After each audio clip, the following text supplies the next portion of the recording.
Who can take the precious metals, wipe them all away? The banker man can. The banker man can. Little Willy Wonka for you, in case you were feeling down and out about the smashing of precious metals. Maybe my horrible wannabe parody could, put a little smile on your face. Or maybe them dropping the price fantastically to, as I'm doing this video, $17.94 silver price. $1,271 gold price. This is the access market. It's up 15 cents as far as silver is concerned. So you're talking $17.79 silver price, at the end of the day today, or roughly, they're somewhere around there. Silver was down $1. I think it ended the day at $1.01, $1. I saw it down at one point at $1.04 when I noticed it. I actually sent myself I always tell you I send myself a video, an email. Do a video is my subject, and then I post a link or whatever, and some comments I might make, or mention that, or I do that every single day, obviously, because I'm doing 2 videos a day. Trust me, it's happening every day. So I'm noticing, oh my gosh, they've knocked down silver 40 cents. Gold's down $24. Man, I need to do a video on this. Send myself my little notes. Yep, do the video. About 1:30, 2 o'clock in the afternoon. I wonder what the club has done to silver and gold today. Let me go take a look. What the? Down $1. Down $42 for gold. What? Then I remembered, wait a minute. This isn't the first time they've done something like this prior to a major financial event. They did it in 2008. Remember I told you. First time I realized and came to find out there's a problem here with these markets. They don't seem to be reacting like a market would. How can the silver price be at $20 and change, almost $21, and my sorry butt, 2008, mind you, I was barely awake at that point. Certainly not the markets and rigging. I didn't know that. But I'm gonna play the futures markets. So I'm gonna tell you a little story. This is interesting. I've mentioned it briefly, but I'm gonna tell you the full story. Not that this is gonna take too long, but you'll like this. Why? Because it's educational, and maybe you'll learn not to do it. Don't take a chance because you're going to get burned. Could you imagine being in precious metals today? Dollar move down. Oh, you just got cleaned out badly. Like I did in 2008, but 2008 it was worse than actually a dollar move. So I'm thinking to myself, I wonder if I could trade like commodities. I'm looking at the different commodities. I've got this Options Express account online. Just put your bank information in there.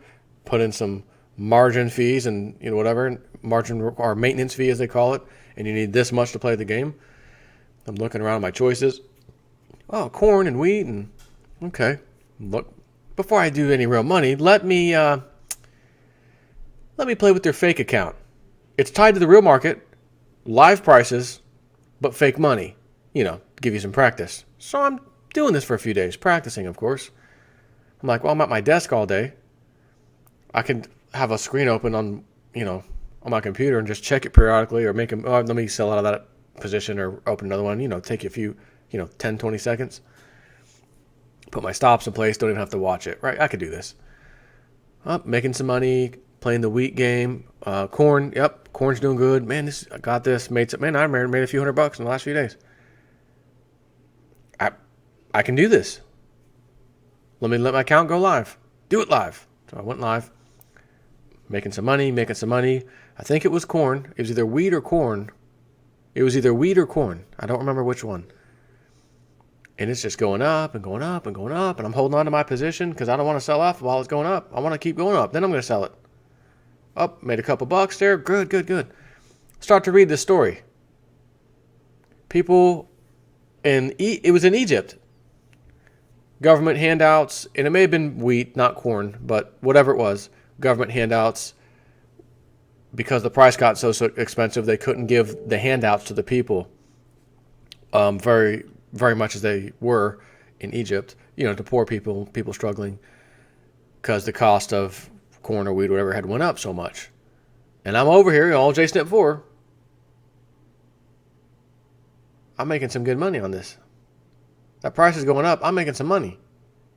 Over here, left side of the screen, people actually killed themselves today in line, fighting over the last scraps of government handouts. They fought over it, and one person died. Others, sorry about your luck, it's all gone. This is in Egypt again. Conscience starts knocking on my door in my head. Is it possible that you're actually helping the price go up because you have one of these contracts open and you're holding on to it hoping the price goes up, which means there's less contracts being sold because other people are doing the same thing? It's very possible you're helping contribute to the price rise. Again, one little tiny mini futures contract, probably not, but nonetheless, don't feel good about that. JSNIP does not feel good about that. Sell off the rest of my contract. Take a couple. I'm not going to lose. Obviously, it's already up, so I took my money, leave it in the account, online account. I don't want to do that. I don't feel comfortable. I feel like I've contributed to people killing each other over food. I don't like the way that makes me feel. I'm stopping this immediately. How about silver? Check out silver. It's a commodity. I'm watching it. I do the old fake.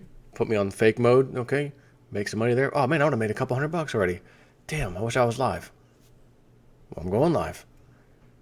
Make a little bit here, a little bit there. Didn't do too good at first, but then, okay, starting to make a couple bucks. I got this. Okay.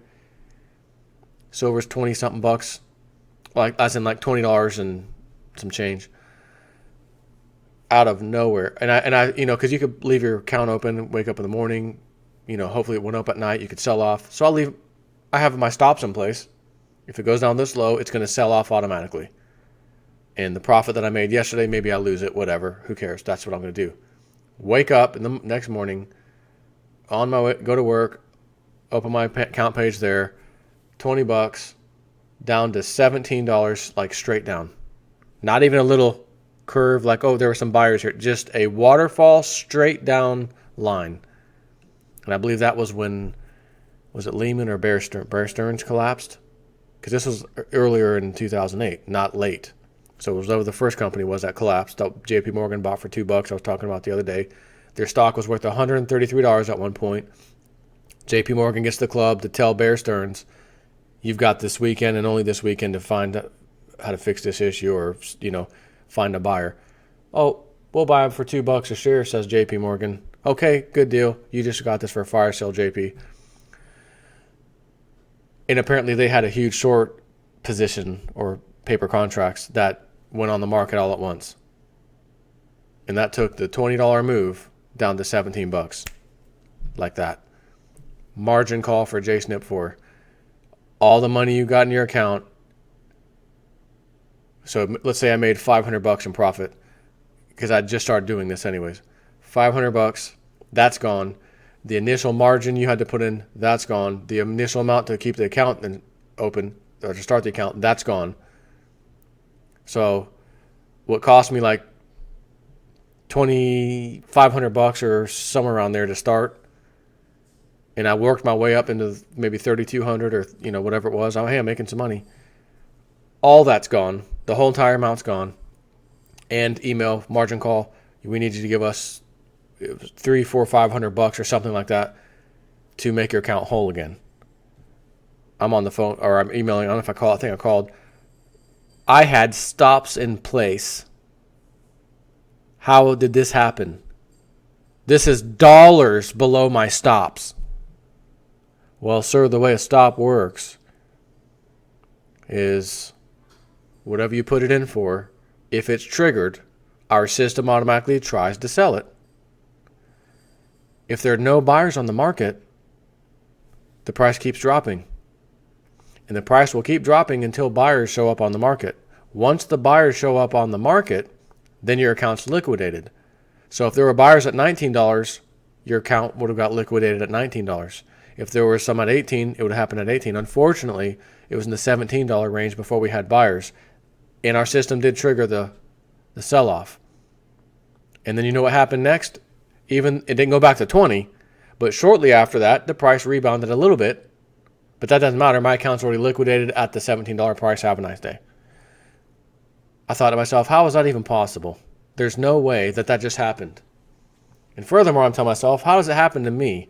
Why me? I just started this. I just got into this. I've never touched the stuff in my life, and you mean to tell me the second I get into this, bang, you lose. It just didn't sit right with me. So I started doing my research. Again, got a little angry about the whole situation. How did this happen to me? Why did this happen to me? Who the hell could... So, kind of like the peak oil thing I got into when I thought it was real. Oh my God, there's peak oil. Oh wait, Lindsey Williams, non-energy crisis. What is that? Oh my God, it dispels the whole thing. I'm angry. I'm lied to. I want to research now. Same story. And then I find out, again, JP Morgan and the club rigging the metals markets. So when I defaulted on my Chase credit card, having put some silver purchases previously on that card, then later getting into a little financial trouble, couldn't pay my bills at that time, had to cut some slack here and there, and the two slacks that got cut was Citi card and a Chase card. I got to be honest, J-Snip, how did it make you feel? Compared to the starving people in Egypt, you felt bad, you were making money. Anybody else I know would have just taken that and made even more money. You stopped. How did that make you feel versus not paying JP Morgan's credit card and making them settle for, like they do, pennies on the dollar? Oh, it felt great. Oh, it felt fantastic. Felt like you got revenge. Not on purpose. Of course I wouldn't do that on purpose. But boy, did it feel good. So what did we see happen? We saw $20 silver go down to 17. Starts to go back up a little bit. We have 2009. Enter 2009, the big giant market crash, the giant silver and precious gold, precious metals crash. Silver, again, back down below 17, 16, 15. It's down to $10. You think after me, in my mind, 2008, I just got crushed from JP Morgan. I had $3,500. That's now gone. I can't do anything with it. I have nothing to show for it. I don't have a speck of silver. I don't have a freaking flake of silver. I don't even have a jar of colloidal silver. I have nothing. I have nothing. Nothing. Nothing. Sorry about that. But I said, I do have something. $10 silver today. You would think something, after being crushed like that, 20 to 17, 17 now, goes up a little bit, then smack down, till they get down to 10 briefly. You would think, didn't you learn your lesson? You got back into the market? Yeah, I did. I sure as hell did. And I got me some silver, some eagles. Silver eagles. $10. Granted, it was cost me about $12 because of, they charge a couple bucks over spot price then. And sometimes they're $4 or $5 over spot price. So I bought as much as I could at that time. And then as the price kept going up, I kept buying. Then we saw it run up to $50 in 2011, etc. So what I may be suggesting here is we're seeing 2008, 2009 part 2. And I thought to myself, Deutsche Bank, derivatives problem, they're holding paper silver derivatives. I mean, all of these club members are, these banks. Is there a giant movement away from Deutsche Bank to somewhere else? Kind of like when Lehman or Bear Stearns whatever crashed, that short position was handed off to the next bank. Is what is happening right now? Which means later we're going to be seeing a bigger crash? And if we do, since we just saw this, $17 silver, 94 cents.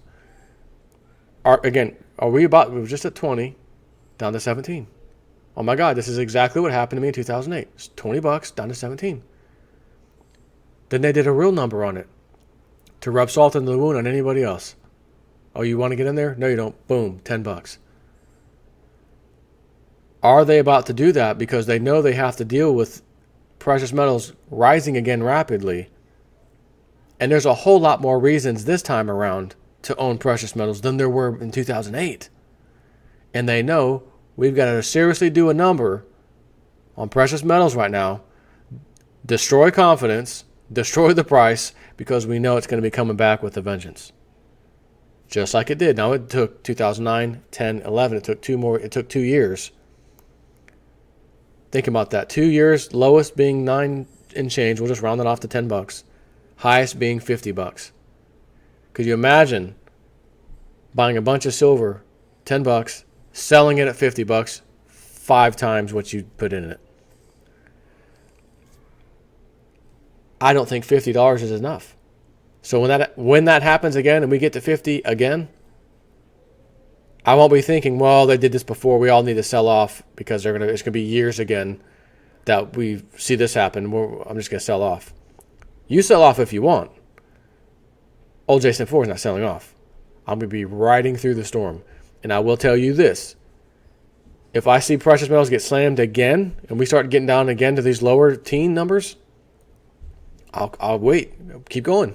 JP. Like the price line negotiator. Go ahead, big shot. Go lower. No. Bargain. Lower. Do it. Lower. No, go even lower. Come on.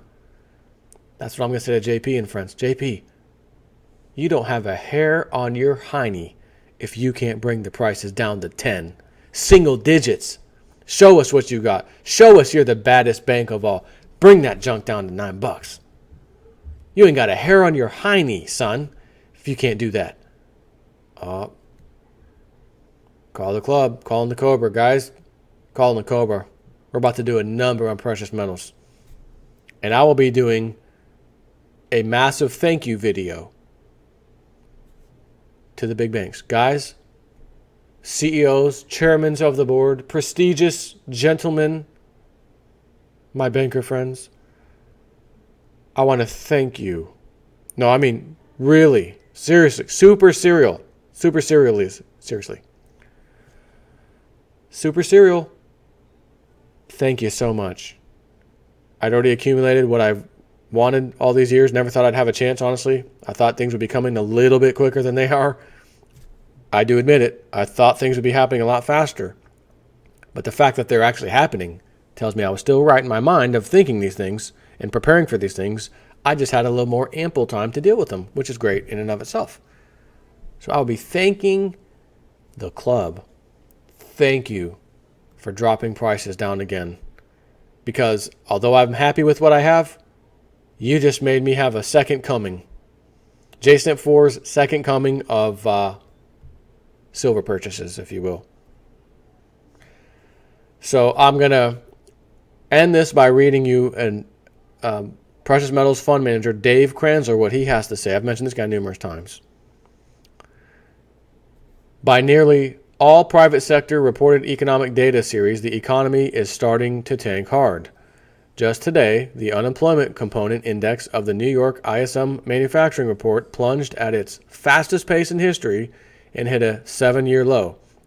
A bevy of private sector reports yesterday showed similar trends. Most notably, construction spending fell in August versus a 0.7% gain expected.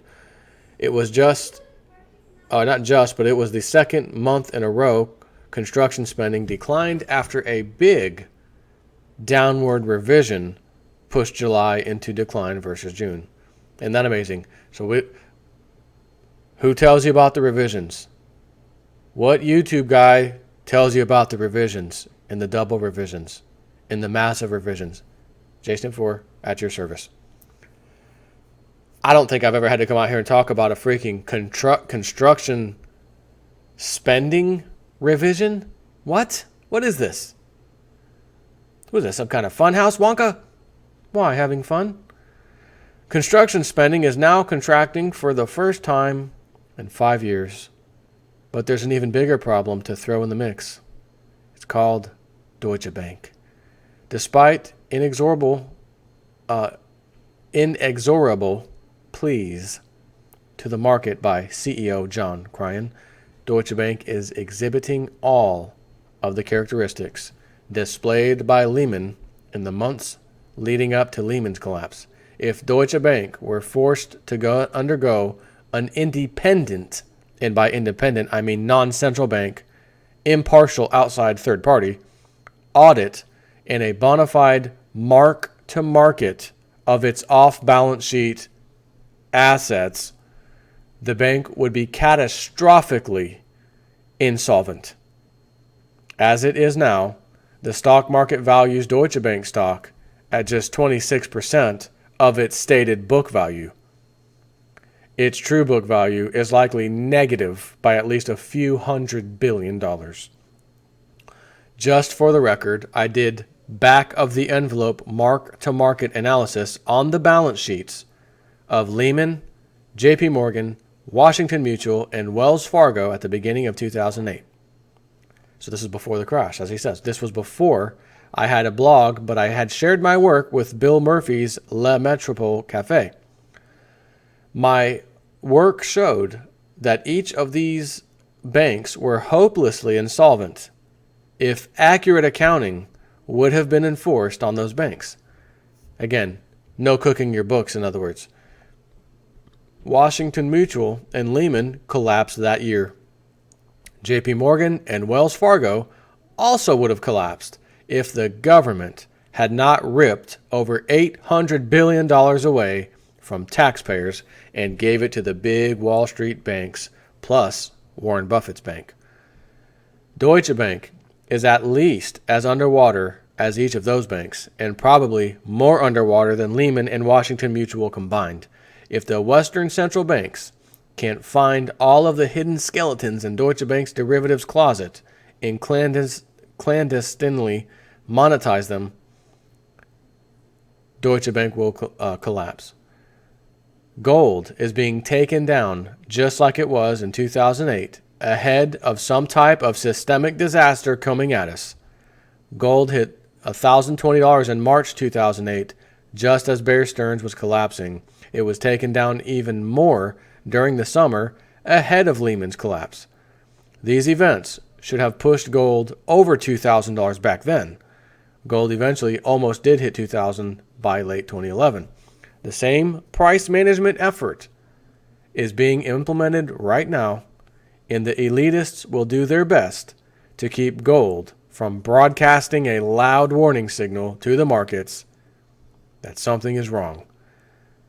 Unfortunately, if the masses were allowed to see gold's canary die in the coal mine behind the elitist curtain, it would enable the ones paying attention to get their money out of the banks and other monetary custodians before their money is vaporized by whatever financial hurricane is brewing.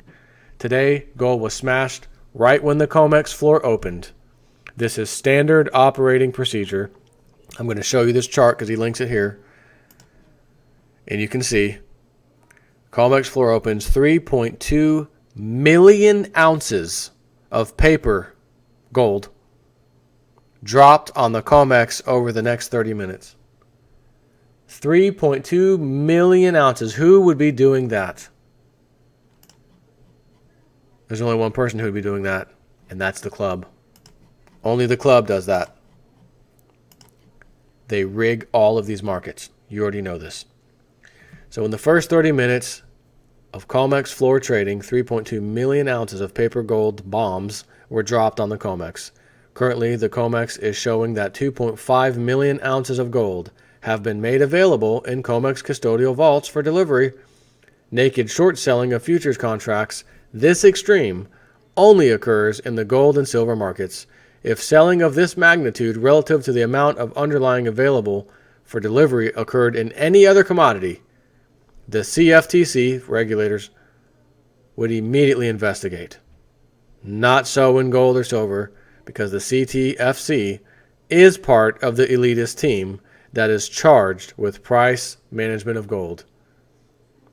Every allegation that has ever come has never been found in favor of the person bringing it. We looked, we didn't see anything. You had Andrew Maguire, a trader in London, reach out to the CFTC 2 or 3 times in advance to say the club, by name JP Morgan traders, are going to knock the price of silver down on the non-farm payroll status release report at 12 o'clock noon today. Okay, thank you for telling us. 12 o'clock noon came, non-farm payroll came out, wham, they knocked the price down. The second time, hey, it's me again, this time talking to one of the guys who work at the CFTC. I'd like to stay on the phone with you this time. Okay, today it's going to be on the whatever stat at, and again, I don't remember the time, 11 a.m., and they're going to do it as soon as that report comes out. That's the triggering event. They're going to knock the price down. Okay. All right, get ready. We got about a minute left. Here it goes. Up, 11 o'clock. Boom. Drops the price down, just like he said. At the exact time he said. By the people he said it would be done by. We're going to open an investigation into this. So I'm looking at things, and I see, didn't make any news, small fire in the CFTC office. Interesting. A week, maybe 2 weeks later, a small fire in a JP Morgan office. 1 week, 2 weeks later, again, 1 or 2 weeks later, a fire at the place they're going to be investigating based off of this guy's whistleblowing testimony. And prior to that, there was another fire at the CFTC office. Now, what I don't recall, to be honest, is I don't remember if it was the JP Morgan building that had the little small office fire first, and then a week or 2 weeks later it was the CFTC, or if it was the CFTC first, then JP Morgan. Either way, it doesn't matter. You don't have these things happen like that by coincidence. Not a chance in hell. I know there's a lot of people who have never covered that story because they didn't know about it. I happened to catch it, and I've mentioned it at least a few times over the years, and I'm mentioning it again. So it says the common muscle reaction to a day when gold, silver, and the mining stocks are down as much as they are now is to sell and run. But this is the wrong reaction. If you want to do something to try and protect what's yours, days like today are when money should be removed from the banks, especially Deutsche Bank, and moved into the precious metals sector. This may not be the bottom, but you liked mining stocks in July. If you liked mining stocks in July, you should love them now. The HUI has nearly completed a 200-day moving correction. It might go lower from here, but you'll never pick the bottom. So I will say this one thing too. The WebBot report, a very recent one, not the one I just released like yesterday, but I think the one before that, or maybe the one before that one, talked about this. Precious metals stock, mining companies, shares. Towards the end of this year, he said they're gonna look good like they have been, and then boom, they're gonna go down. The WebBot said so. Remains to be seen where they go. But all Jason Ipps is paying attention, and we'll keep you informed. Take care.